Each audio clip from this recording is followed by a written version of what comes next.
नमः शिवाय। शिव जी सदा सहाय। ओम नमः शिवाय। गुरु जी सदा सहाय। जय गुरु जी सात संगत जी। आप सभी का तहे दिल से स्वागत करता हूँ। संगत जी, आज मैं फिर से गुरु जी की एक पुरानी संगत जी का एक प्यारा सा सत्संग आप सभी के बीच लेकर आ गया हूँ। संगत जी, जैसा कि हमेशा की तरह मैं गुरु जी के पुराने सत्संग हमेशा लेकर आता हूँ। संगत जी, सत्संग को शुरू करने से पहले आप सभी से एक रिक्वेस्ट है कि इस सत्संग को अंत तक जरूर सुनें, क्योंकि इस सत्संग में हो सकता है आपके लिए बहुत ज़्यादा ज़रूरी गुरु जी का कोई मैसेज छुपा हो। और संगत जी, यह सत्संग वाकई में बहुत ज़्यादा चमत्कारी है, तो इस सत्संग को अंत तक जरूर सुनें। और साथ ही संगत जी, अपना सत्संग भी जरूर शेयर करें। नीचे आपको एक व्हाट्सएप नंबर दिया गया है, इस व्हाट्सएप नंबर पर अपना सत्संग रिकॉर्ड कर कर जरूर भेजें। चलिए संगत जी, चलते हैं अब सीधा सत्संग की तरफ। जय गुरु जी। जय गुरु जी। शुक्राना गुरु जी। ओम नमः शिवाय। शिव जी सदा सहाय। ओम नमः शिवाय। गुरु जी सदा सहाय। जय गुरु जी। प्यारी संगत जी, आज हम मीरा मल्ली आंटी जी का सत्संग आपके साथ शेयर कर रहे हैं। आंटी जी कहते हैं, मैंने गुरु जी के प्रथम दर्शन कोई 10 वर्ष पूर्व किए थे और फिर उनसे कभी अलग नहीं हो पाई। गुरुजी के दर्शन करने से पूर्व मैं शिरडी के साईं बाबा जी की भक्त थी। मेरी उनमें बहुत श्रद्धा थी। मैंने स्वप्न में देखा कि साईं बाबा की प्रतिमा जो मेरे अतिथि कक्ष में रखी हुई थी अचानक लोप हो गई और उस स्थान पर गुरुजी बैठे हुए थे। मैं इतनी प्रसन्न हुई कि मैंने उन्हें आलिंगन से भर लिया। अगले दिन जब मैं गुरुजी के पास गई तो उन्होंने कहा कि पिछली रात मैंने उन्हें ज़ोर से अंगीकार किया था। मैं अचंभे में थी, उन्हें मेरे स्वप्न के बारे में कैसे पता चला। किंतु अगले ही क्षण मुझे आभास हो गया कि गुरुजी तो परमात्मा है, उनमें कुछ भी छुपा हुआ नहीं है। वह तो हमारे भूत, वर्तमान और भविष्य के बारे में सब जानते हैं, परंतु वह किसी को यह बताते नहीं हैं। एक बार मैं जब उनके चरण दबा रही थी, उन्होंने कहा कि 3 वर्ष के बाद मुझे उनके पास आने के कारण का ज्ञान होगा। मैं व्याकुल हो गई थी और उस कारण को ढूंढती रही। धीरे धीरे मेरे मन से ये बात उतर गई।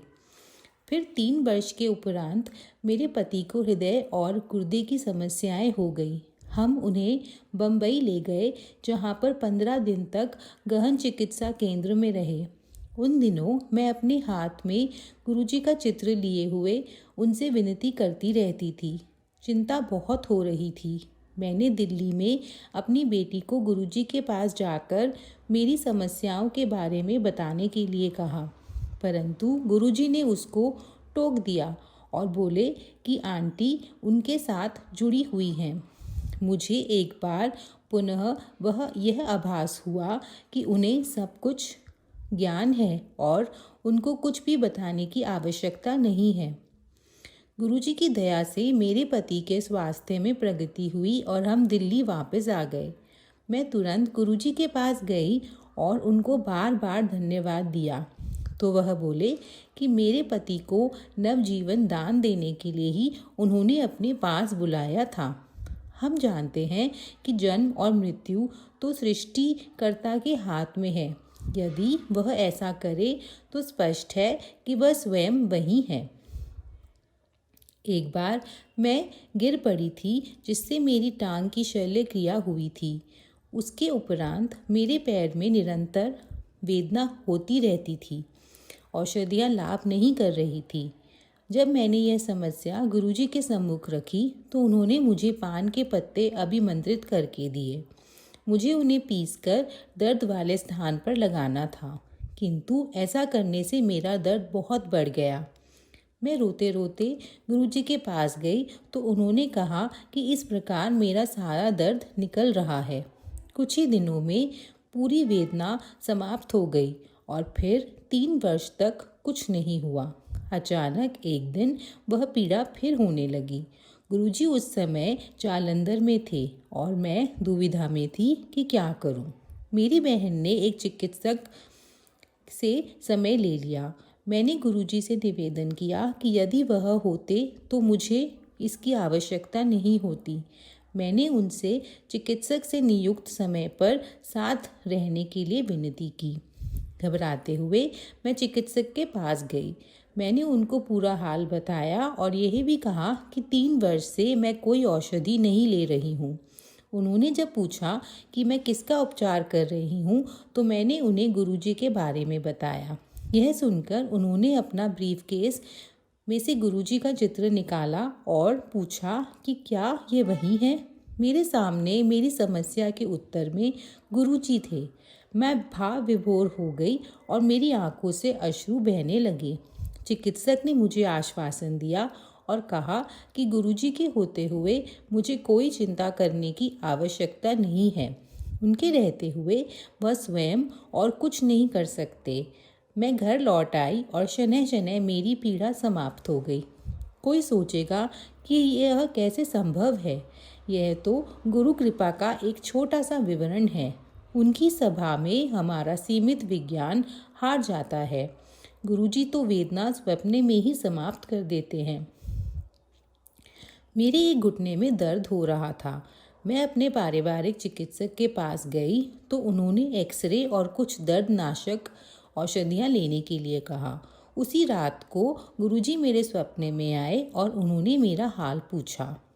मैंने उन्हें अपने घुटने की पीड़ा के बारे में बताया तो उन्होंने वहाँ पर अपना हाथ रखा।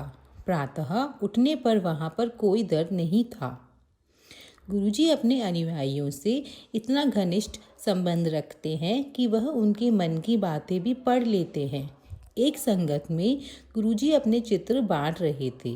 पहले उन्होंने मुझे एक चित्र दिया। उसे लेकर जब मैं जा रही थी तो उन्होंने मुझे बुलाकर मेरी बहनों के लिए 6 चित्र और दिए।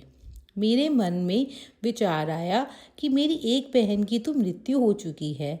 मेरा यह सोचते ही उन्होंने मुझे वापस बुलाया और एक चित्र मेरे से वापस लेकर साथ में बैठी हुई एक अन्य संगत को दे दिया। गुरुजी को पूर्ण समर्पण के लिए, उनसे दृढ़ संबंध स्थापित करने के लिए पहले श्रद्धा का बीज बोना पड़ेगा। बीज के पनपने पर विश्वास का अंकुर फूटेगा। फिर उस बेल के सहारे गुरुजी के चरणों में समर्पण करें। उसके बाद दिव्यता का वास्तविक आभास होगा और सद्गुरु की कृपा से असंभव भी संभव हो जाएगा।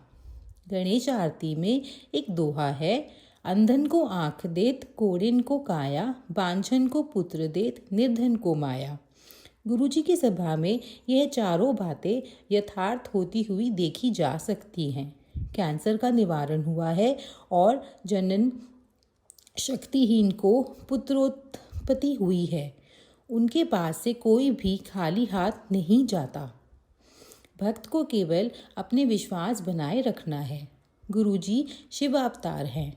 वह इस लोक में केवल हमें आशीर्वाद देने आए हैं, परंतु गुरुजी ने चेतावनी दी है कि उन्होंने कोई दुकान नहीं खोली है कि जिसमें कोई भी आकर उनके चरण स्पर्श कर कुछ भी ले जा सकता है। उनकी कृपा के लिए उसका अधिकारी होना नितांत आवश्यक है। कभी कभी गुरुजी अपने दुख भी व्यक्त करते हैं। वह कहते हैं कि जो भी आता है वह भौतिक वस्तुओं के लिए निवेदन करता है, वास्तविक आशीष कोई नहीं मांगता। गुरु प्रेम, श्रद्धा, गुरु में दृढ़ निष्ठा, उनमें पूर्ण समर्पण और विश्वास। मैं आपसे नम्र निवेदन करती हूँ कि यदि आपको गुरुजी से कुछ आकांक्षा है तो उनकी चरण धूलि मांगिए, उनके दर्शन के लिए विनती कीजिए और प्रत्येक सांस में उनका स्मरण कीजिए। कभी कभी प्रेम से वह मुझे मीरा कहकर संबोधित करते हैं। मेरा विश्वास है कि उनको देखकर प्रत्येक व्यक्ति पहली भेंट में ही उनका प्रशंसक हो जाता है। उनके दर्शन कर प्रायः मेरे चक्षुओं से अश्रुधारा प्रवाहित होने लगती है। यह देखकर एक बार मेरी बेटी ने मुझे डांटा और कहा कि लोग सोचेंगे कि आप पर ना जाने कितनी आपदाएं का बोझ है। मैंने उसको समझाने का प्रयास किया कि मैं रोती नहीं हूँ, मेरा मन उनको देखकर प्रेम विह्वल हो जाता है और आंसू अपने आप ही बहते हैं। मेरी बेटी को कोई भी तर्क स्वीकार नहीं था और उसने मुझे अपने आप पर संयम रखने के लिए कहा। थोड़ी देर में जब मैं अपनी बेटी को रोते हुए देखा तो मैंने उससे कारण पूछा। उसने उत्तर दिया कि उसे पता नहीं था कि वह क्यों रो रही है। मैंने उसे बताया कि गुरुजी ने उसको अपनी प्रीति भाव का अनुभव कराया है। वैलेंटाइन दिवस पर मैंने पूजा स्थल पर दिया जलाया।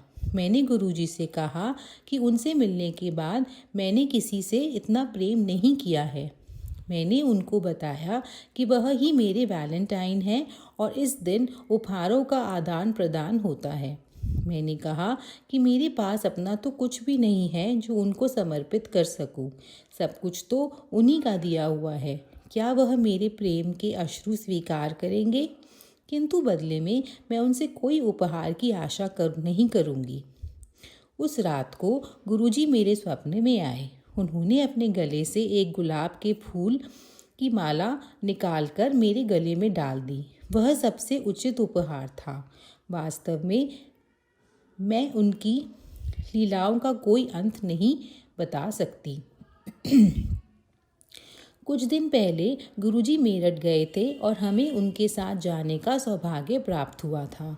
गुरुजी को उसी रात्रि को लौटना था। जब वह कुछ भक्तों के साथ कार में बैठे तो मेरे मन में विचार आया कि क्या मुझे भी कभी ऐसा संयोग प्राप्त होगा।